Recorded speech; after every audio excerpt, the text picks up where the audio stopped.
자, 우리 오늘은 조금 민감한 주제. 왜 목사는 남자만 될 수 있는가? 이런 남녀 평등의 사회에서는, 그리고 오히려 여권 신장이 되고 있는 이런 사회에서는 이런 말씀이 좀 불편한 말씀이 될 수 있을 것입니다. 자, 우리 어린이들, 유아실의 어린이들, 지금 노는 시간 아니에요. 노는 시간 아니에요. 거기서 말씀 듣는 거예요. 그거 아니면 나올 거예요. 힘들 것 같아서 거기 있는 거지, 거기서 마음대로 뛰어놀아라고 있어주는 거 아니에요. 우리 친구들 어리지 않아요. 얼마든지 밖에 나와서도 할 수 있는데 힘들까 봐 거기 있는 거예요. 자, 왜 목사는 남자만 될 수 있죠? 이런 불공평한 게 어디 있습니까? 말을 잘해도 여자가 더 잘하지. 남자가 더 잘합니까? 저는 누나가 셋입니다. 제가 여러분 말 잘하는 사람 같아요? 못하는 사람 같아요? 남자치고는 말을 잘합니다. 저는 주로 이제 남자들이 모여도 제가 주도를 해요. 저희 누나들 사이에 있잖아요. 말을 못해요. 말 한마디 하잖아요. 그럼 네가 저희 누나는요, 흥분한 상태에서 굉장히 논리정연하게 얘기를 해요. 따따따따따따따따따따따. 저도 그렇게 대받아 치고 싶어요. 근데 버퍼링이 자꾸 이러면 버퍼링. 막 흥분하면 말이 안 나와요. 여자들 제가 그런 게 아니라 말을 잘해도 여자가 더 잘합니다. 그죠? 그런데 왜 목사는 남자만 될 수 있는가? 이 부분에 대해서 같이 살펴보도록 하겠습니다. 이 말씀, 제가 이 말씀을 띄웠는데 기분이 확 상할 수 있어요. 여러분 잘 들어보시기 바랍니다. 그러나 우리가 하나님 말씀이니까 말씀대로 믿고 따라가야 되겠죠. 제가 한 절, 여러분들이 한 절 교독하면서 읽겠습니다. 시작. 아니죠. 죄송합니다. 제가 말해놓고도 이렇다니까요. 말에 실수가 많다니까요. 여자는 일체에 순종함으로 조용히 배우라. 여자가 가르치는 것과 남자를 주관하는 것을 허락하지 아니하노니 오직 종용할지니라. 이는 아담이 먼저 지음을 받고 하와가 그 후며 아담이 속은 것이 아니고 여자가 속아 죄에 빠졌음이라. 아멘. 이런 말씀이 오늘날 이 시대에는요, 굉장히 남녀 차별적인 말씀으로 들린다는 것이죠. 아니, 여자는 순종하라고? 조용히 배우기만 하라고? 이런 게 어디 있어? 여자가 가르치는 것과 남자 주관하는 것을 허락지 아니한다? 이런 말씀이야말로 성경을 구닥다리 유교적인 책으로 여기게 만드는 원흉의 말씀이다. 이런 말씀을 왜 교회에서 강요하는가? 이렇게 받아들이기가 쉽죠. 게다가 그 이유에 대해서 좀 황당한 이유를 댑니다. 사도 바울은 아담이 먼저 지음을 받았지 않느냐. 하와는 그 후다. 게다가 먼저 사탄의 꾀임에 속아 넘어간 것이 하와다. 그래서 여자는 조용하라. 가르치는 것을 허락지 아니한다. 아니, 이런 말도 안 되는 논리가 있습니까? 그러니까 우리가 21세기의 시대를 살아가는 우리에게 있어서는 이 말씀을 받아들이기가 여러분 쉽지 않습니다. 그래서 실제로 성경 신학자들 가운데서는 한국의 김세용 교수, 아주 세계적인 학자죠. 그 교수님은 이 말씀이 원래 바울에 쓴 글에 있는 게 아니라 나중에 후대에 첨가된 글이다. 이 내용은 당시의 어떤 시대적 상황, 이런 것들이 당시 이런 요구들이 있었기 때문에 여자들도 이렇게 해야 되는 거 아니냐라고 하는 그런 나름대로의 그때 당시에도 그런 여성 인권적인, 여성 주권적인 이런 활동들이 있었기 때문에 그런 분위기가 이 말씀에 첨가에 들어갔다. 이런 식으로 주장하는 신학자들도 있습니다. 그래서 이 말씀은 정경성이 없다. 이렇게 주장을 하는 것이죠. 그러나 그렇게 주장할 수 있는 근거도 없습니다. 그 목사님의 주장이 정말 성경적인 근거가 없어요. 이런 남녀 차별적인 구시대에 머물러 있는 듯한 이런 말씀을 우리는 어떻게 받아들이고 어떻게 이해해야 되는가? 특별히 이런 말씀을 근거로 목사는 남자만 해야 된다라고 하는데 그것이 과연 설득력이 있는 이야기인지 오늘 여러분들에게 좀 설명을 드리려고 합니다. 지금 한국교회 장로교는요 딜레마를 갖고 있습니다. 어떤 딜레마를 갖고 있냐면 여자도 안수하여 목사가 되게 해야 된다라고 하는 목소리가 점점 힘을 얻어가고 있다는 것이죠. 여러분 고신총회가 어떤 총회입니까? 한국교회에서 가장 개혁주의적인 그리고 또 보수적인 그런 총회거든요. 그런데 여성 안수에 대해서 연구해 달라고 그 이전부터도 계속 청원이 올라왔고 작년에도 정식으로 청원이 됐어요. 하지만 이러한 주장에는 아직 성경적인 근거가 없다고 해서 논의조차 되지 않았어요. 고신총회는. 하지만 합동총회라든지 다른 총회 같은 경우도 아직까지 여성 안수를 안 주는 이런 교단에 있어서는 아주 이게 지금 심각한 뇌관이 되고 있어요. 왜냐하면 합동 측 같은 경우에는 이 목소리가 굉장히 크기 때문에 지금 여자 신학 그러니까 같은 MDiv 목사님이 되려면은 이제 신학대학원 3년 동안 MDiv 과정을 거쳐야 되거든요. 그러니까 목회학 석사 과정. 거기에는 남자만 참여하지 않습니다. 여자들도 같이 수업을 들어요. MDiv 과정을. 그런데 남자만 안수를 준다고요. 여자분들은 그냥 전도사로서 사역을 하게 되죠. 이게 너무 이게 차별이 크다는 것입니다. 똑같이 공부하고 똑같이 실력이 있는데 왜 남자는 목사가 되게 하고 왜 여자는 전도사로 사역을 해야 되는가? 목사도 강단에서 설교해야 되지 않는가? 실제로 조금 이따가 살펴보지만 지금 고신, 합신, 합동 이 세 교단을 제외하고는 다른 모든 교단들은 여자분들에게 안수를 합니다. 목사가 되게 합니다. 그래서 여러분 요즘에 뭐 여자 목사님들 너무 많잖아요. 그런데 왜 이 합동 측의 그 여자 전도사님들입니다. 우리도 안수를 받게 해달라. 똑같이 공부했다 우리도. 여성 안수 언제까지 외면할 것인가? 라고 하면서 안수를 하게 해달라. 왜? 목사님과 전도사님의 이런 활동은 너무나 다르기 때문이죠. 그죠? 목사님은 한 교회를 책임지지만 전도사님은 어디까지나 부교육자잖아요. 부교육자밖에 할 수 없다는 것은 이건 합당하지 않다. 사회적 분위기가 이것을 허용하지 않는다는 것입니다. 그래서 합동, 고신, 합신교단의 여성 안수 반대 입장이 점점 위축되고 있습니다. 실제로 지금 합동교단 같은 경우에는 사실 한국에서 가장 큰 교단이죠. 이 교단도 사실 우리 그 박윤선 목사님의 제자들이기 때문에 그래도 보수적인 신학적 입장을 가지긴 하지만 지금 합동 측 같은 경우에는 이 여성 안수 문제가 굉장히 심각해요. 그래서 아마도 올해 그 9월 총회 때 이 문제가 어떻게 다뤄지느냐에 따라서 교단이 쪼개질 수도 있습니다. 합동 측 같은 경우에는. 그러니까 여성 안수를 허락한다? 그러면 거기에 반대하는 목사님들은 교단을 나오겠다는 입장이에요. 교단이 지금 합동교단이 쪼개질 입장입니다. 그래서 이걸 또 논의를 쉽게 할 수도 없는 그런 상황이죠. 안 하자니 또 목소리가 너무 크고 시대적인 분위기가 있고 이러지도 저러지도 못하는 딜레마에 빠지게 된 것이죠. 여성 안수에 대해서 긍정적인 주장을 하는 분들의 내용은 이렇습니다. 성경에도 보면 여성 지도자가 나온다는 것이죠. 사사 드보라. 우리 오늘 주일학교 어린이들과 같이 공부했는데 드보라에 대해서 배웠거든요. 여기 드보라입니다. 드보라도 사사인데 여자잖아요. 여자도 얼마든지 지도자가 될 수 있다라고 하는 것을 성경이 보여주고 있지 않습니까? 게다가 여선지자들, 하나님 말씀 전하는 선지자들 가운데서도 여자가 있는 거예요. 미리암, 훌다, 안나, 그리고 빌립의 세 딸들, 신약 성경에 보면 빌립의 세 딸들 이렇게 선지자라고 이렇게 표현을 해주고 있습니다. 그렇다면 말씀 전하는 일에 이런 말씀 전하는 목사의 사역을 여자도 할 수 있는 게 당연하지 않는가라고 이렇게 주장을 하는 것이죠. 또 뿐만 아니라 여성은 교회에서 가르침을 받고 잠잠하라 혹은 조용하라라고 하는 것은 당시 고대 사회에서의 그런 분위기 속에서 고대 문화에서 적용될 수 있는 말씀이다.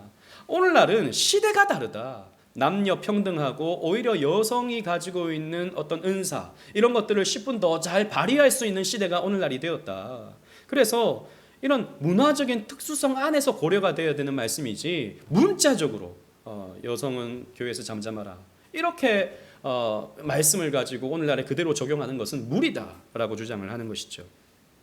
그리고 실제로 말씀을 가르치는 사역은요 어떤 면에서 여성이 더 탁월한 면이 있습니다.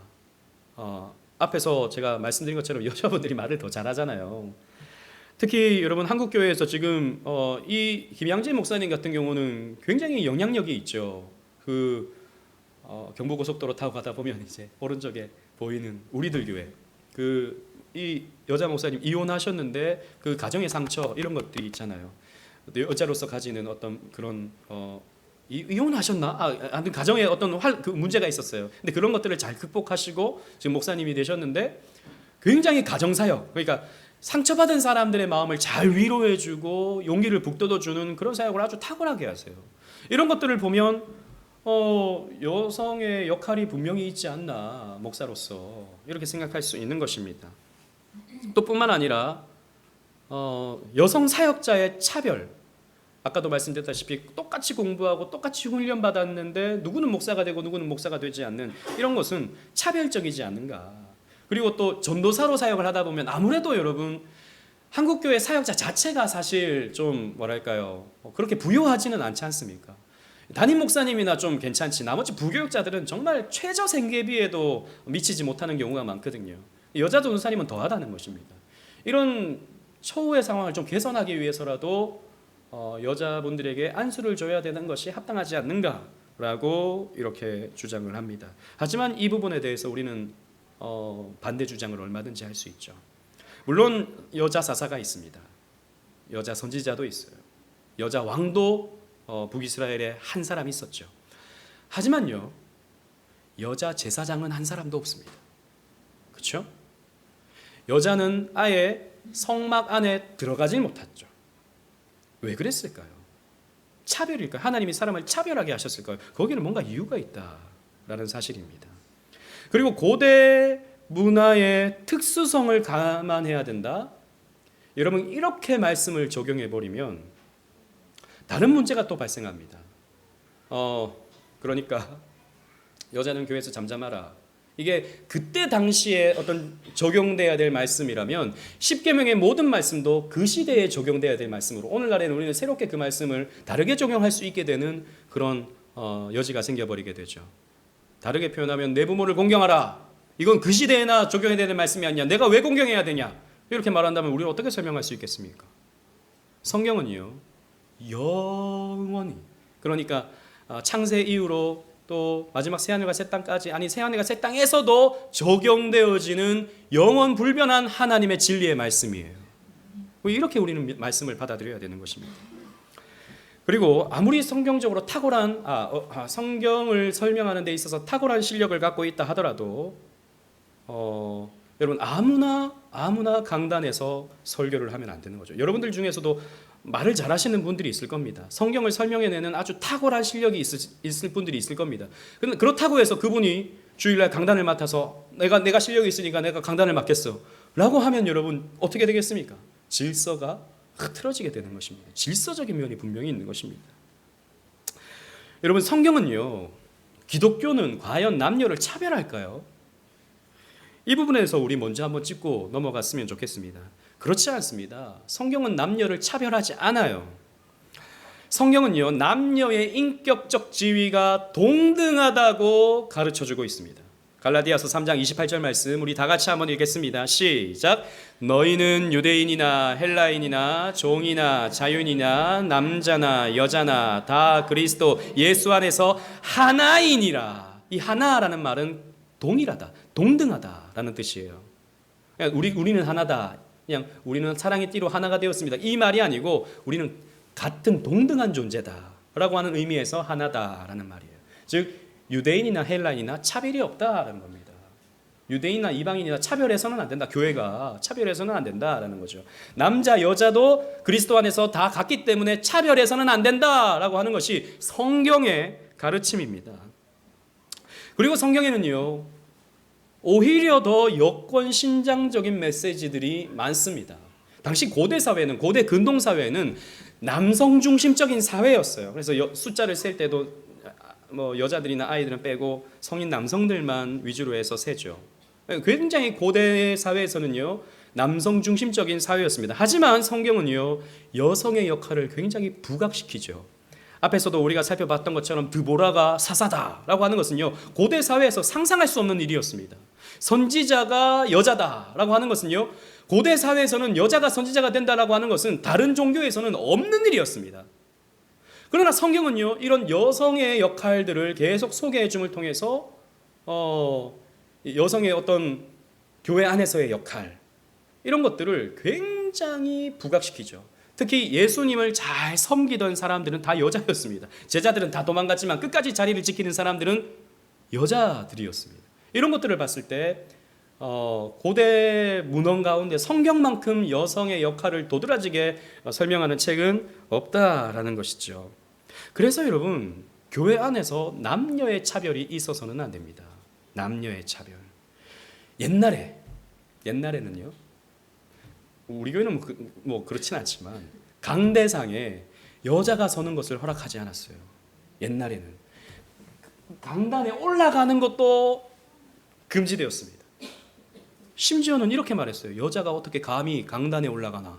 이런 말들이 굉장히 비일비재하게 많았습니다. 여러분, 이런 말들은 우리가 써서는 안 되는 말입니다. 여자가 감히 어떻게 설교를 하고, 여자가 어떻게 감히 뭘 하고 이런 말들을 우리는 함부로 사용해서는 안 되는 것입니다. 하지만 성경은 분명히 남자의 역할과 여자의 역할을 구별하고 있고 질서가 있다라고 하는 것을 우리에게 가르쳐줘요. 인격적으로는 동등하지만 할 역할이 다르다라는 것입니다. 여러분, 물리적으로도 그렇잖아요. 남자가 할 수 있는 일이 있고 여자가 할 수 있는 일이 있죠. 요즘에는 이걸 자꾸 깨부시려고 하는 겁니다. 아니, 왜 남자가 하는 걸 왜 여자가 못해? 여자가 하는 걸 왜 남자가 못해? 심지어는 그래서 남자가 임신도 하는 시대잖아요. 제가 그거 어떻게 가능한지 저는 뭐 생물학적으로 모르겠지만 뉴스에 나오니까. 여러분, 이런 것들이 뭐냐면 사실 네오막시즘입니다. 네오막시즘. 그러니까 기존 체제를 뒤엎어버림을 통해서 기존의 어떤 질서를 뒤엎어버림을 통해서 뭔가 사회적 전복을 이루려고 하는 영적인 세력이 분명히 있습니다. 이 사회에는. 그 실체를 가지고 우리가 이거다 저거다라고 쉽게 말할 수는 없지만 이런 네오막시즘적인 사회적 분위기. 그래서 최근에 이런 뭐라 그러죠? 페미니즘 이런 것들이 굉장히 요즘 설득력을 얻어가잖아요. 그래서 남자가 하는 일을 여자도 똑같이 할 수 있다. 물론 할 수 있는 게 있어요. 하지만 남자가 가지고 있는 이런 피지컬의 문제를 여자가 해결하기는 어려운 것입니다. 여자가 가지는 그런 섬세한 그런 감각적인 면을 남자가 가지기는 어려운 것이죠. 하나님은 남자와 여자를 다르게 창조하셨어요. 근데 이걸 자꾸 같다라고 해버리면 문제가 생기는 것이죠. 백인과 흑인과 항인은 인격적으로 동등합니다. 그죠? 여기에 차별이 있으면 안 돼요. 하지만 백인 보고 흑인이라고 하면 안 되는 것이죠. 흑인을 가지고 백인이라고 하면 안 되는 것이죠. 요즘에 여러분 문화적인 코드 이런 것들을 보면 자꾸 이런 것들을 뒤엎어버리려고 하는 그런 시도들이 있다는 것을 여러분들 발견하실 겁니다. 이게 뭐냐면 사상적으로 네오막시즘적인 기존의 어떤 우리는 억압받던 세력이었다. 그래서 우리는 이 윗사람들이 할 수 있었던 걸 우리는 다 해야 된다. 그러니까 세계관 자체가 나는 약자고 세계관 자체가 나는 억눌려 있고 세계관 자체가 나는 피해를 보고 있다라고 하는 것을 자꾸 강요시키고 이 사회를 자꾸 뒤엎어버리려고 하는 질서 자체, 구별 자체를 뒤엎어버리려고 하는 시도들이 지금 우리 사회에 계속 있어지는 겁니다. 이게 여러분 미국에서는 PC 문제라고 그러죠. Political Correct. 정치적 올바름. 그래서 사회적 약자한테는 뭐라고 하면 안 되는 분위기가 되는 거예요. 그런데 문제는 뭐죠? 사회적 약자가 오히려 기존의 그 질서를 갖고 있던 사람들에게 폭력을 휘두르게 되는 이런 문제들이 지금 발생하고 있는 것입니다. 그런 부분에서 우리는 주의할 필요가 있죠. 분명히 성경은요, 구별과 질서를 말하고 있습니다. 자, 이제부터 우리 성경신학적이고 그리고 또 구속사적인 이유를 한번 살펴보도록 하겠습니다. 하나님은요, 창조를 통해서 남녀의 질서를 세우셨어요. 자, 이번 주에 우리 결혼식이 있는데 여러분 결혼식을 한번 잘 생각해 보면 됩니다. 결혼식 할 때 제일 먼저 줄에가 서고 뭘 합니까? 신랑 입장을 합니다. 신랑이 혼자 입장을 해요. 물론 때로는 신랑과 신부가 함께 들어오기도 하지만 원래는 신랑이 혼자 입장합니다. 그죠? 남자가 지음을 받는 거예요. 그래서 이 창세기의 이 남녀의 창조는요, 결혼식의 모델이 됩니다. 지금의 결혼식의 형식이 어떻게 만들어졌는가? 성경에 있어요, 사실. 남자가 혼자 하나님 앞에 섭니다. 그죠? 물론 주례자가 하나님은 아니지만 하나님을 대신해서 서는 거죠. 먼저 서게 됩니다. 그런데 혼자 있는 것이 보기에 좋지 않죠. 그리고 아담에게 하나님이 창세기 2장 9절에 남자를 창조하시고 무엇을 하십니까? 선악과 명령을 아담에게 주십니다. 이것을 먹으면 정령 죽는다. 하지만 내가 이것을 먹지 않을 때는 이 모든 것을 다 누릴 수 있다. 라고 하는 말씀을 주시죠. 말씀을 주셔요. 아담이 혼자 있을 때 이 말씀을 주십니다. 자, 그 다음 후에 여자가 지음을 받습니다. 여자가 지음을 받고 남자에게로 데리고 오죠. 그리고 남자는 여자에게 이름을 지어줍니다. 이는 내 살 중에 살이요 뼈 중에 뼈로다. 남자에게서 나왔으니 여자라리라. 이렇게 이름을 지어줍니다. 이게 뭐죠? 남자가 여자를 주관한다는 거예요. 다스린다는 겁니다. 이런 말에도 여러분 불편한 분이 분명히 있을 거예요. 잘 들어보시기 바랍니다. 이건 주관한다, 지배한다, 다스린다라고 하는 것은 폭력적이고 이런 말이 아닙니다. 그만큼의 책임과 역할을 말하는 거예요. 여자를 보호해야 될 책임이 있는 겁니다.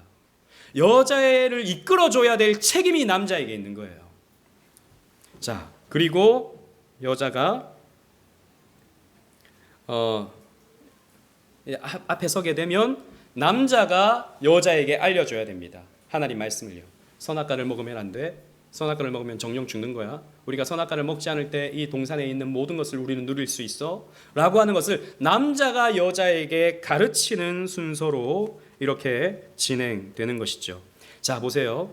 이 창세기의 그림을 보면 남자의 가르침과 남자의 다스림의 역할이 부여됐다는 것을 우리는 발견할 수 있게 되는 것이죠. 하지만 타락을 합니다. 타락 이후에도 하나님께서 여전히 질서를 주시죠. 아니 목사님, 그건 창조 때에 죄 짓기 이전에 하나님께서 주신 질서가 아닙니까? 타락 이후에도 똑같은 질서를 주십니다. 디모데전서 2장 12절로 14절 말씀 이 말씀 아까 우리가 읽었던 말씀인데요. 제가 12절을 읽고 13절 14절을 읽도록 하겠습니다.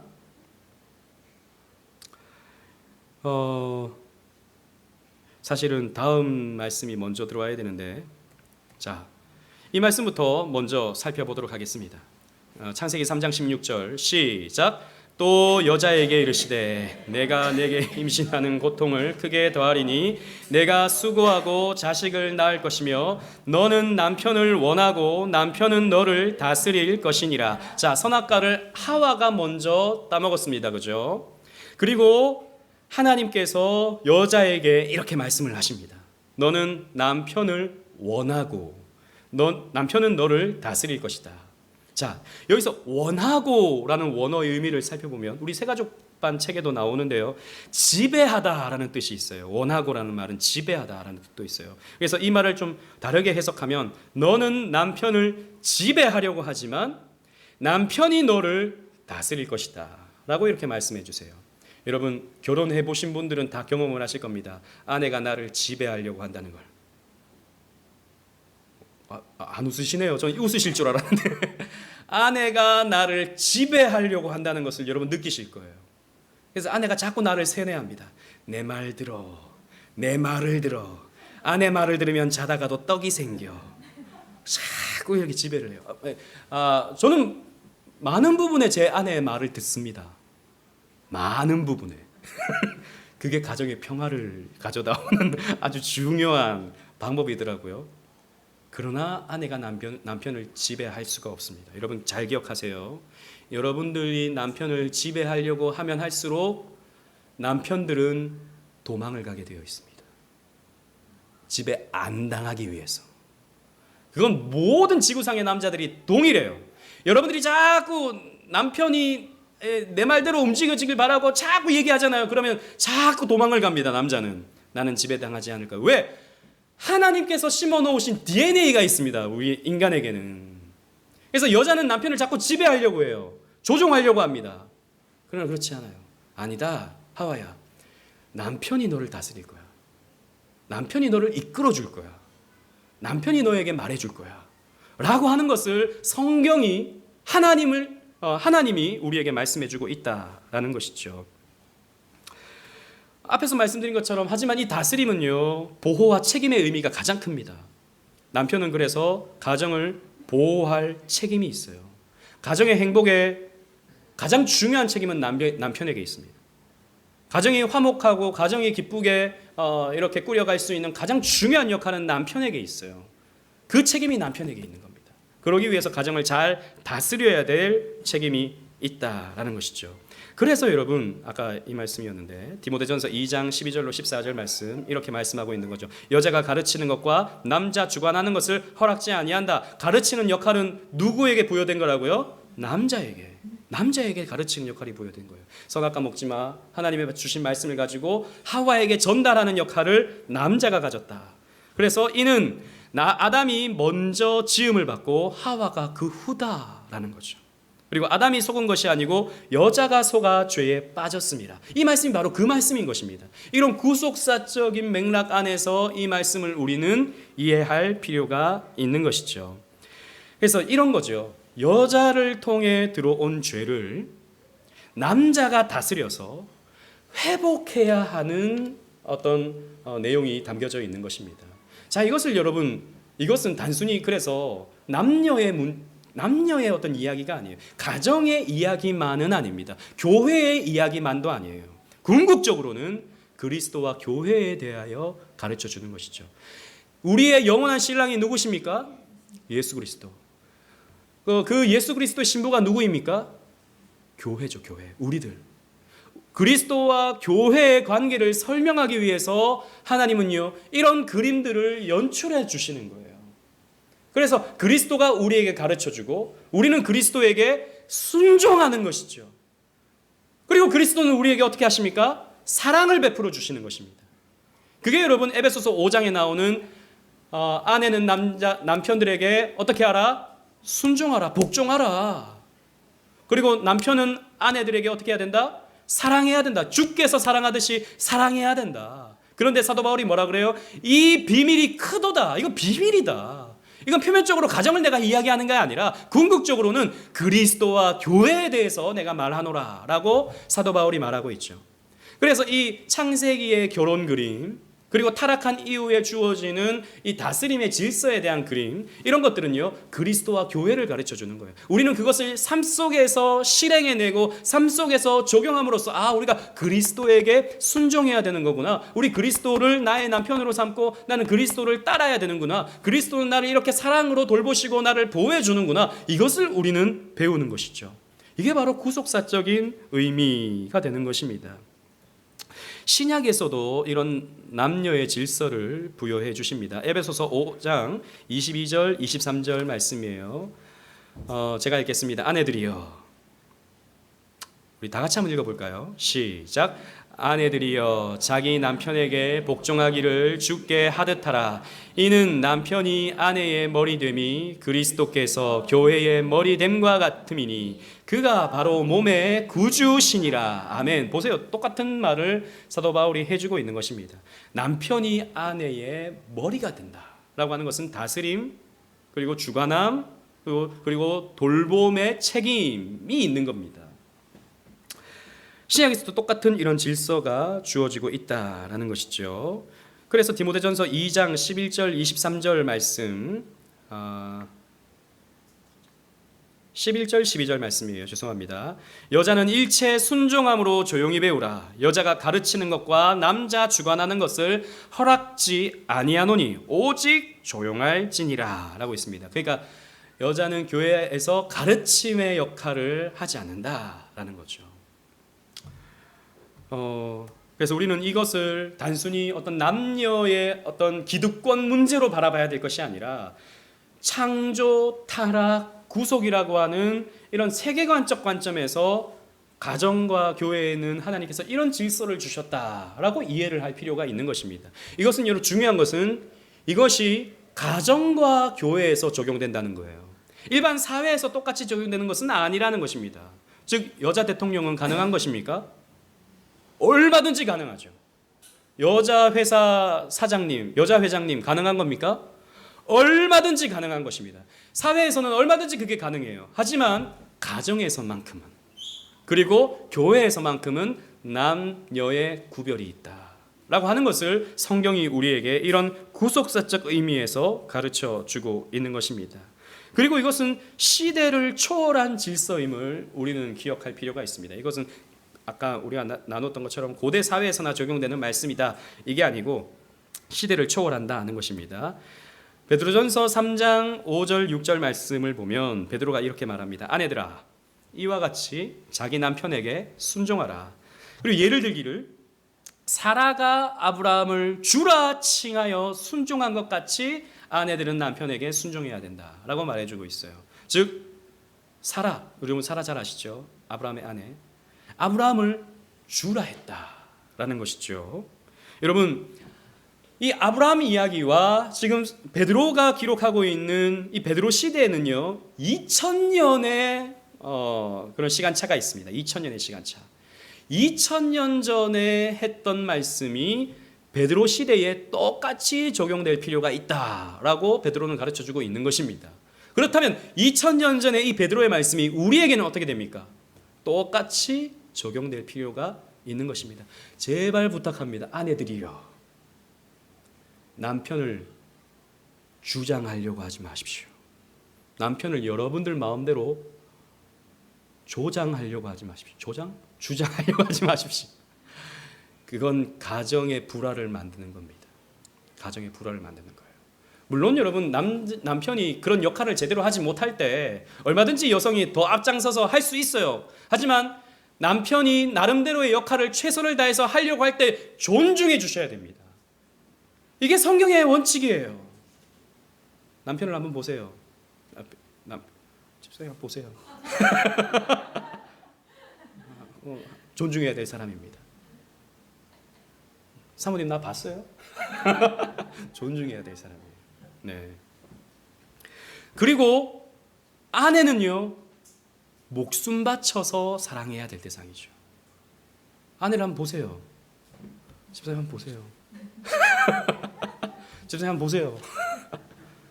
목숨 바쳐서 사랑해야 될 대상이다 라는 거죠. 성경이 우리에게 그렇게 가르쳐주고 있어요.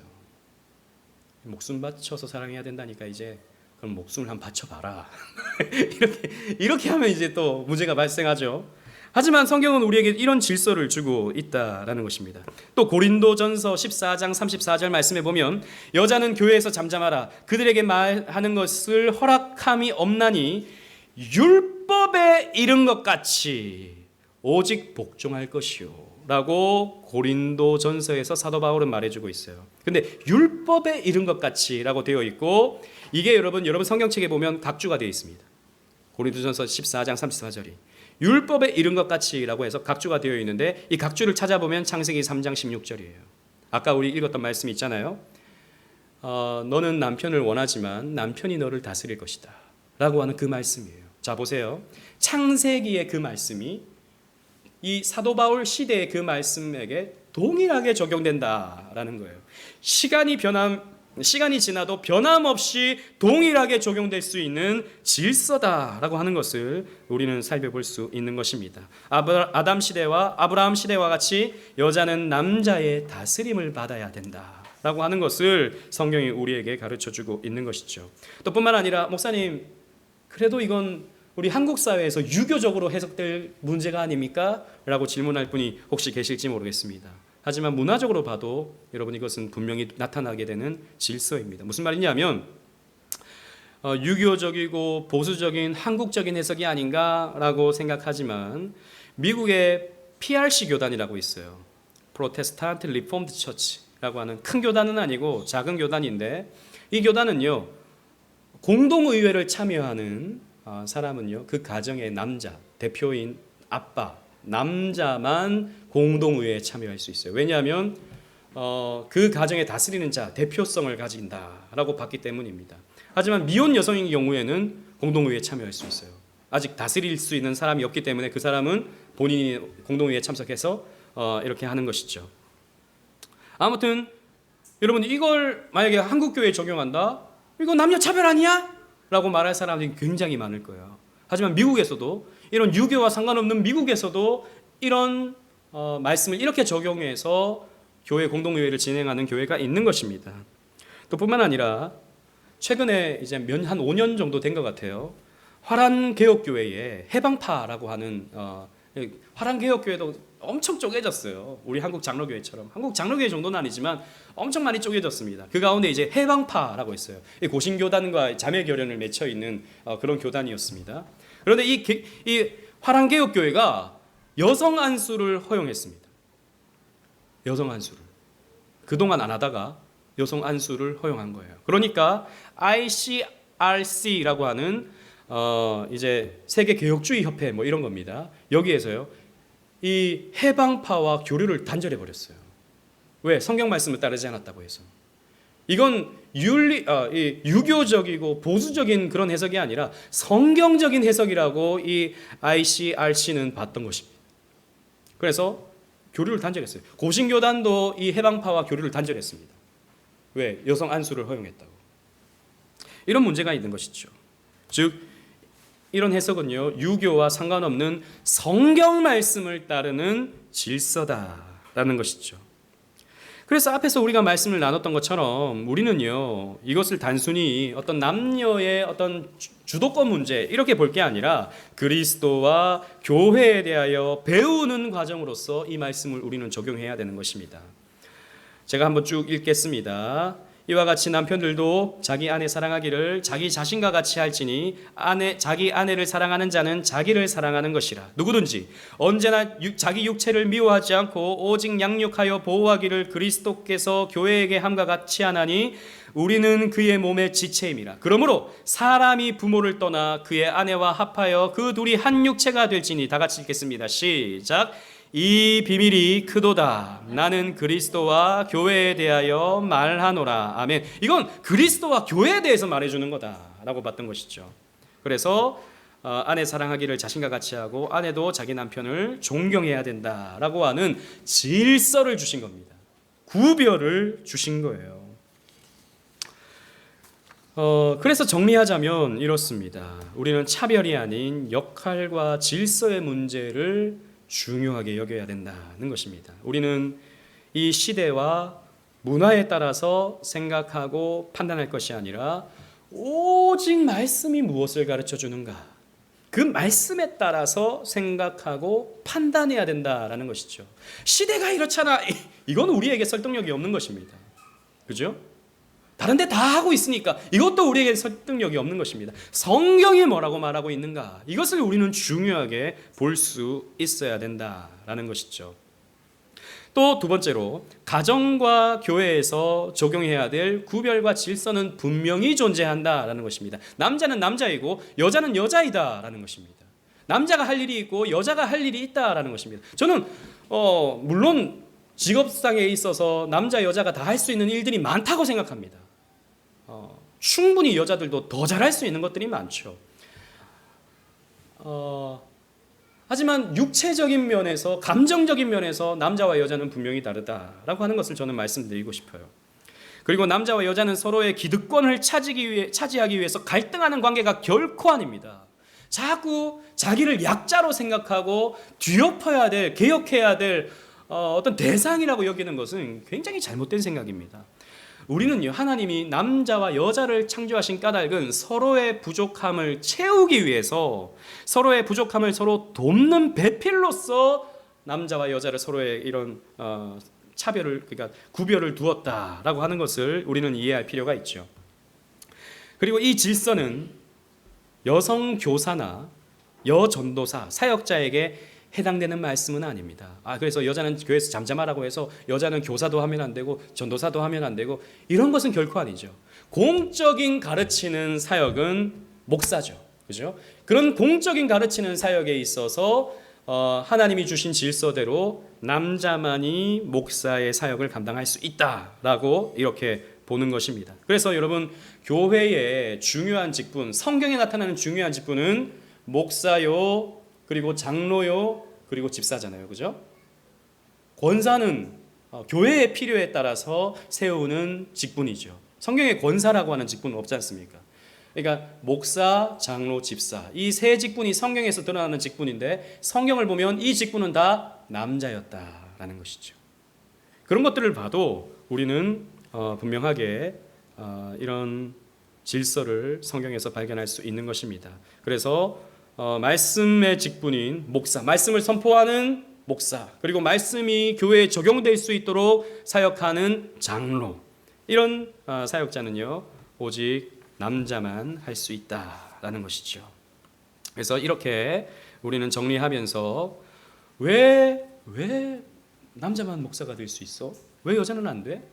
이거는 어떤 실력의 면이 아니라는 것, 이런 성경적인 맥락이 있다고 하는 것을 여러분들 기억하시면서 하나님이 주신 질서에 따라서 교회를 세워가는 저와 여러분들 되시기를 주님 이름으로 축원합니다. 아멘. 감사합니다.